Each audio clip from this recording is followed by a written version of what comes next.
My mother messaged, "We've decided you're no longer welcome here. Stay away permanently." I stood outside the changed locks feeling numb. 1 week later, I got a frantic voicemail from her financial advisor. "Don't you dare come crawling back here expecting anything from us." My mother's voice cut through the phone like a blade. I stood frozen in the parking lot of my apartment complex in Burlington, Vermont, clutching my phone so tightly my knuckles had turned white. The autumn wind whipped around me, but I barely felt the cold. "Mom, I don't understand what I did wrong," I said, my voice barely above a whisper. "Can we please just talk about this? Talk?"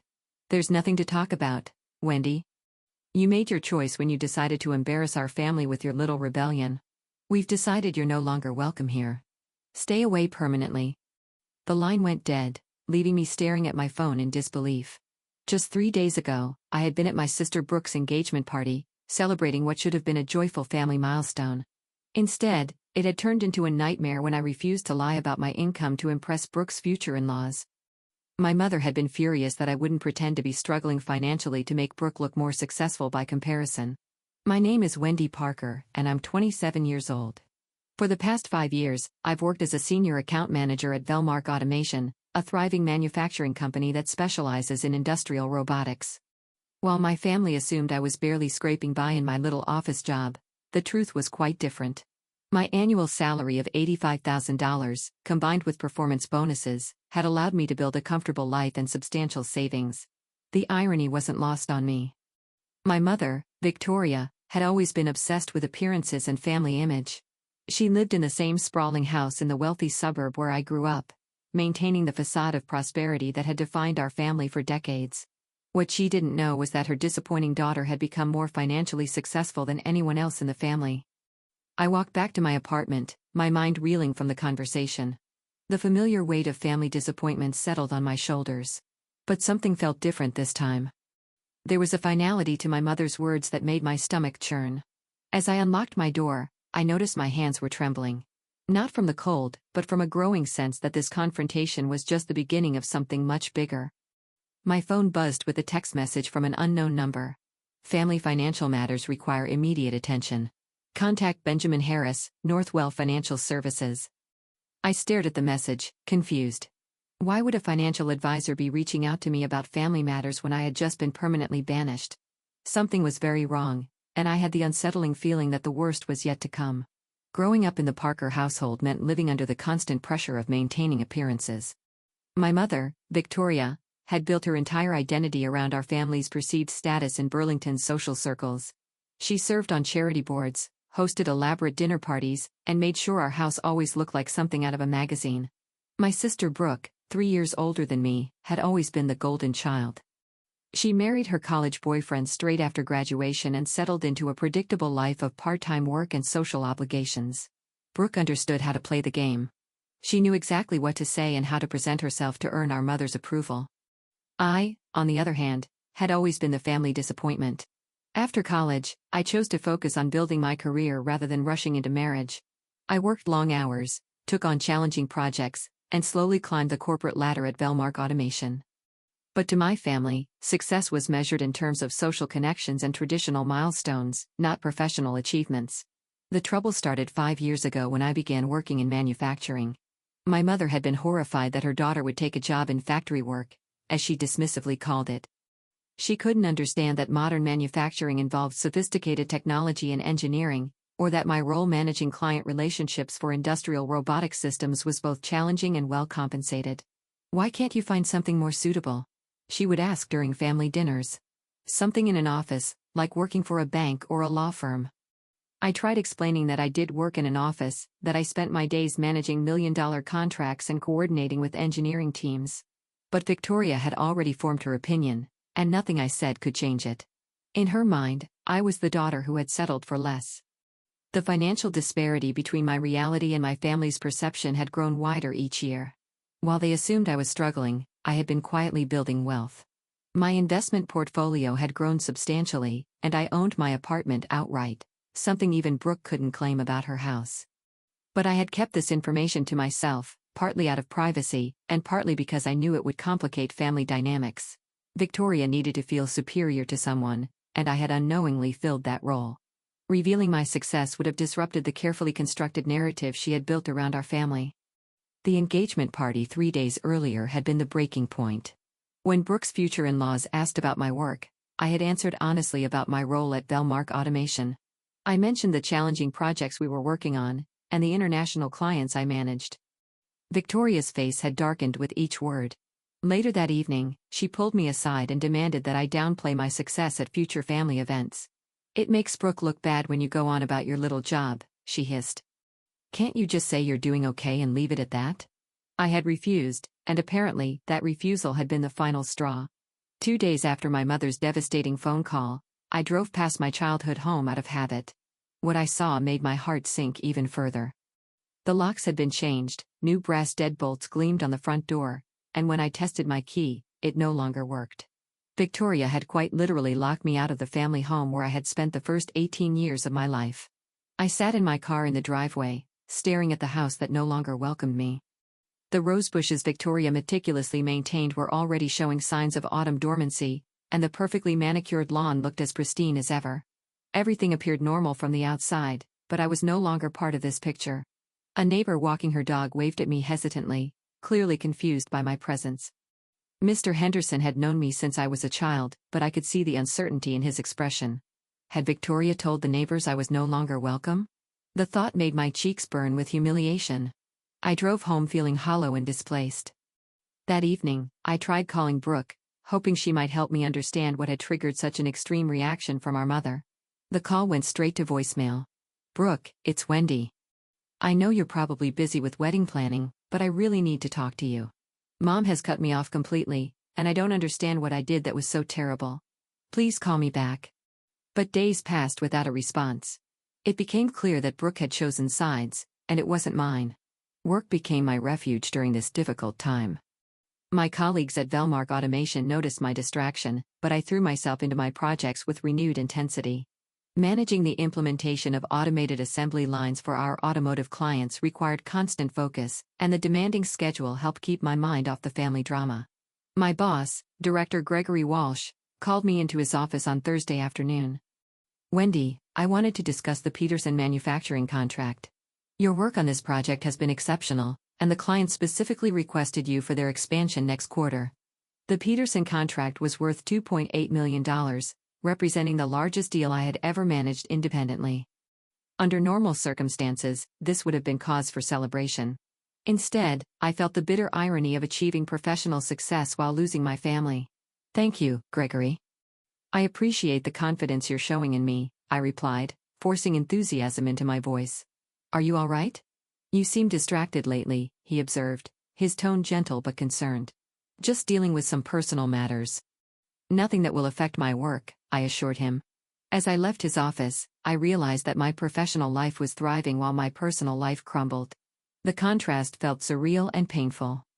I had everything I had worked for: financial security, career advancement, and professional respect, but I had lost the family connections that I had always assumed would be permanent. That evening, my phone rang with a call that would change everything. The call came at 6:47 p.m. on a Friday evening while I was heating up leftover Thai food and trying to distract myself with a documentary about wildlife conservation. The number was local but unfamiliar, and I almost let it go to voicemail. Something made me answer at the last second. "Miss Parker? This is Benjamin Harris from Northwell Financial Services. I need to speak with you urgently about your family's financial situation." I set down my fork, my appetite suddenly gone. "I'm sorry, but I think you have the wrong person. I'm not involved in my family's finances."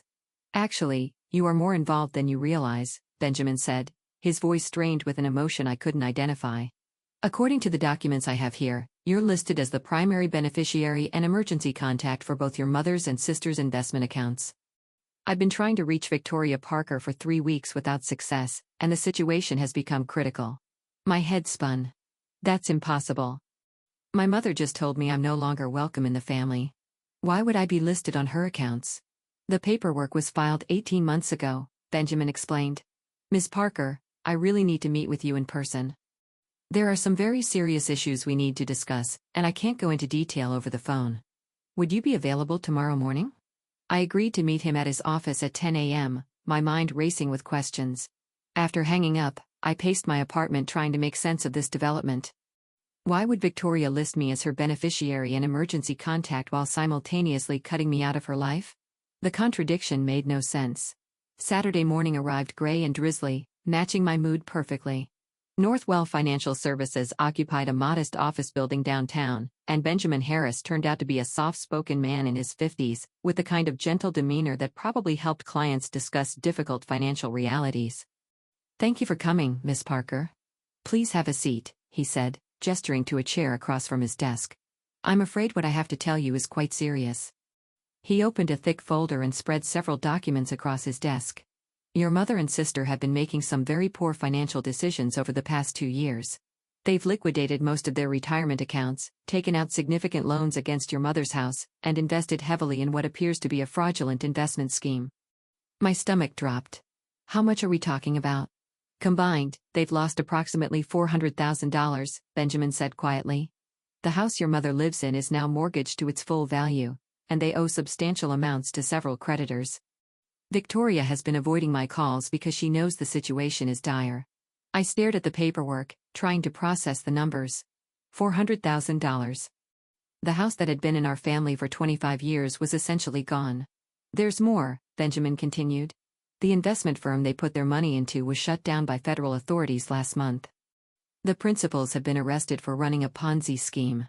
Your mother and sister are among hundreds of victims, but because they borrowed against the house to increase their investment, their losses are particularly severe." "Why are you telling me this?" I asked, though I suspected I already knew the answer.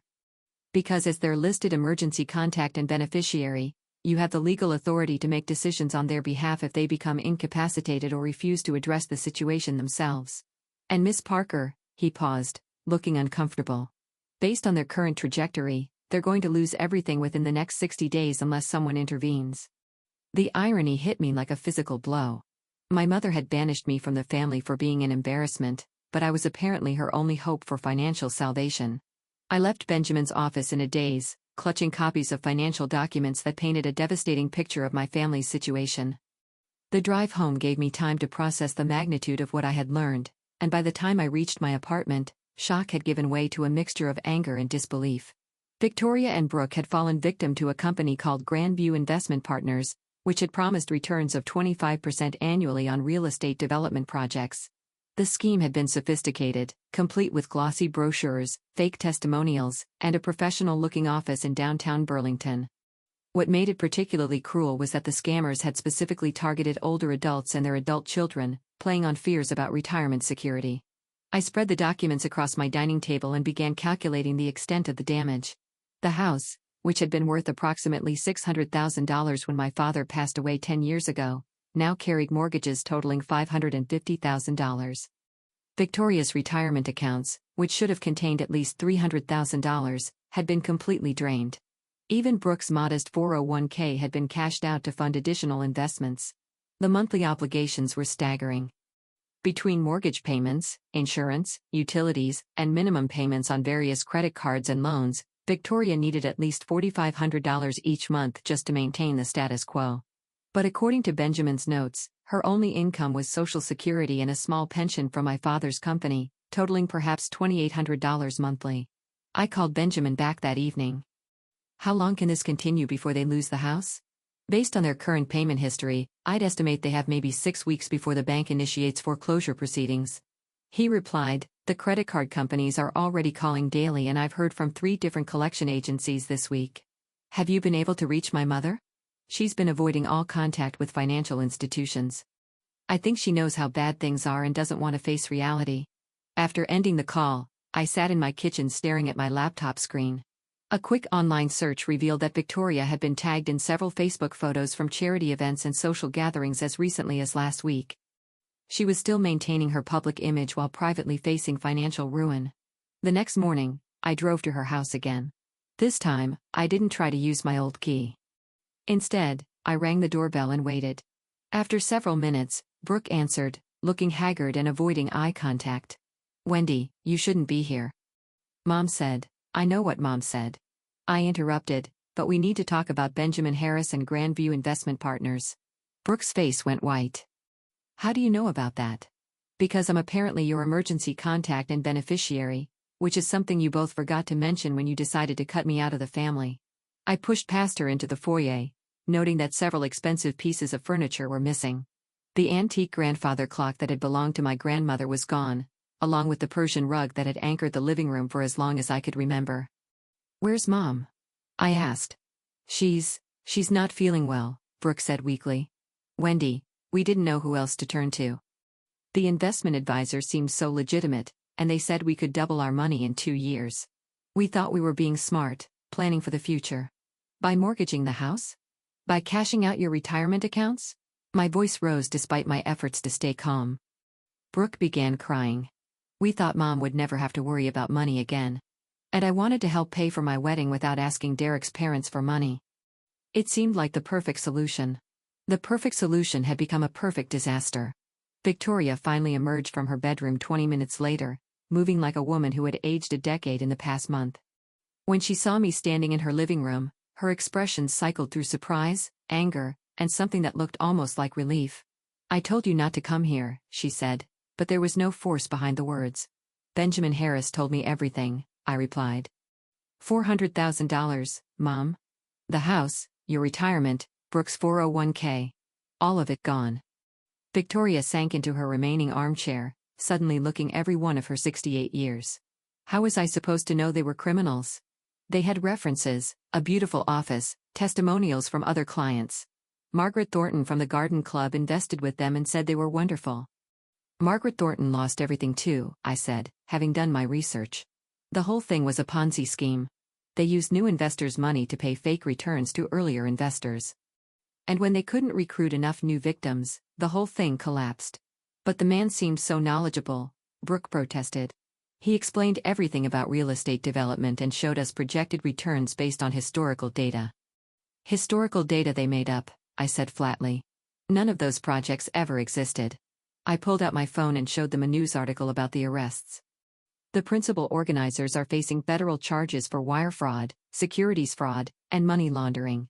They operated the scheme for 3 years and stole approximately $50 million from investors across New England." Victoria stared at the article, her hands shaking slightly. "We're going to lose the house, aren't we?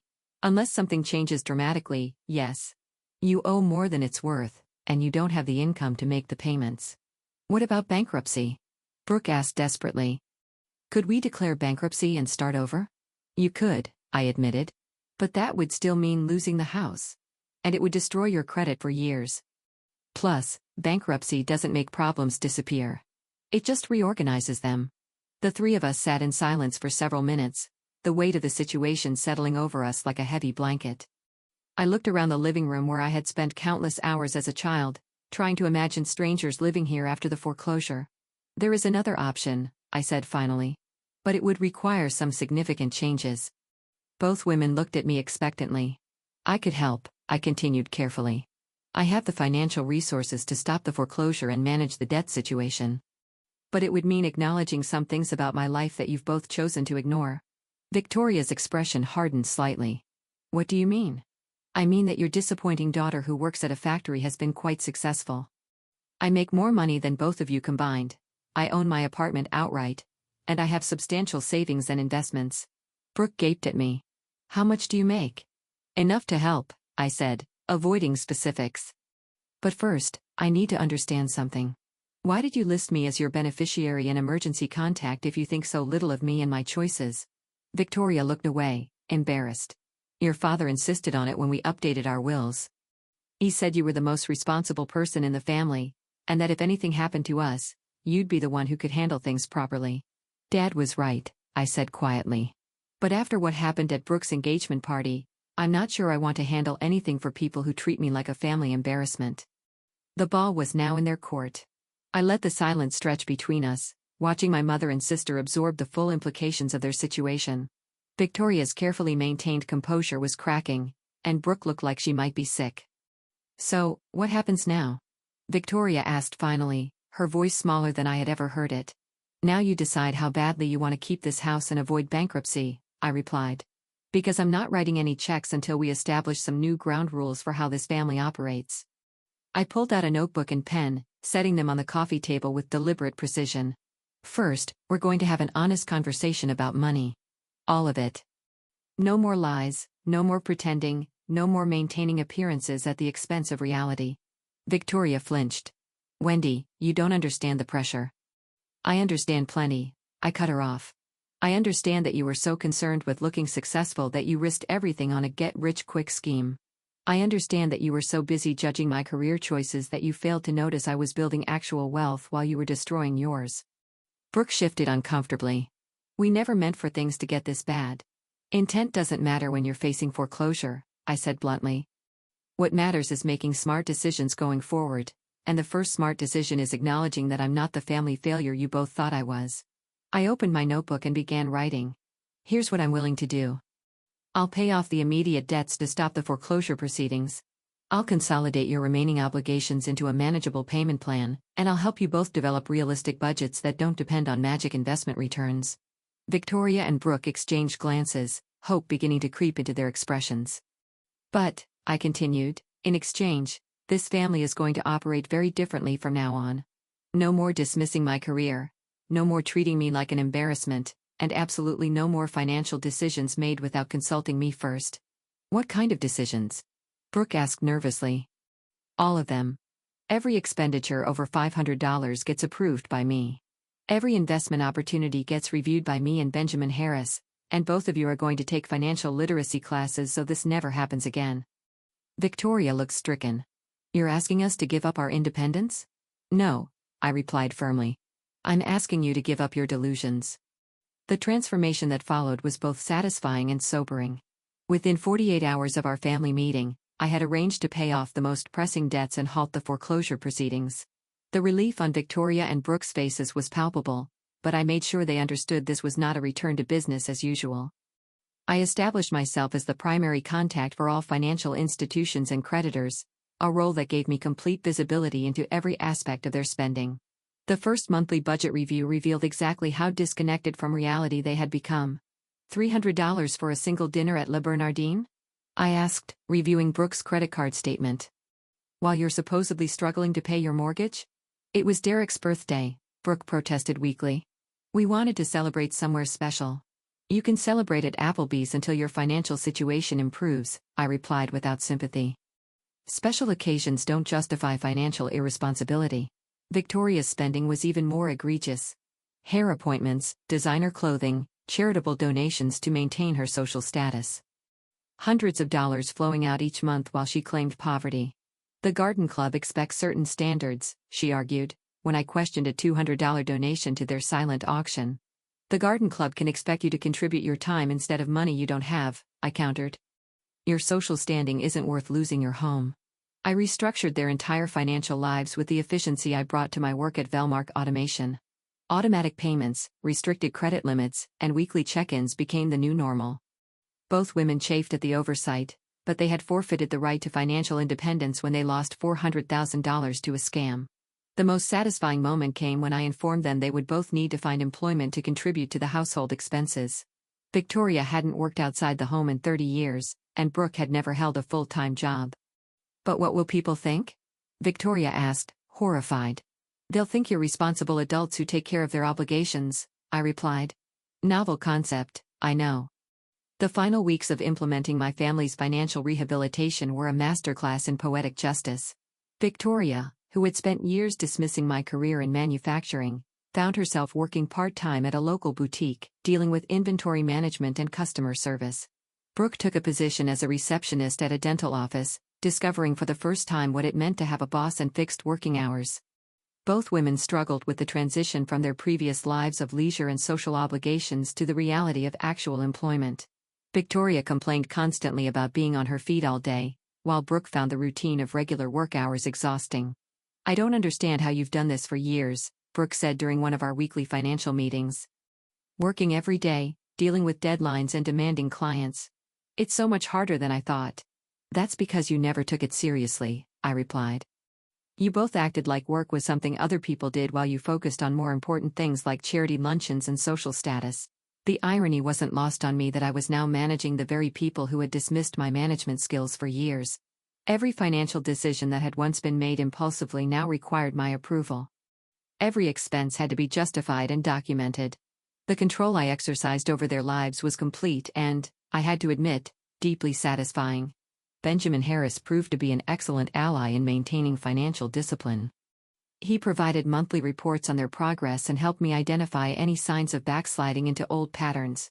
The fear of losing everything had made both Victoria and Brooke temporarily compliant, but I knew that without constant oversight, they would likely revert to their previous habits. 6 months after the crisis began, we achieved a major milestone. The house was no longer in immediate danger of foreclosure, and all credit card balances had been reduced to manageable levels. More importantly, both Victoria and Brooke had developed a grudging respect for the financial discipline that had saved them from ruin.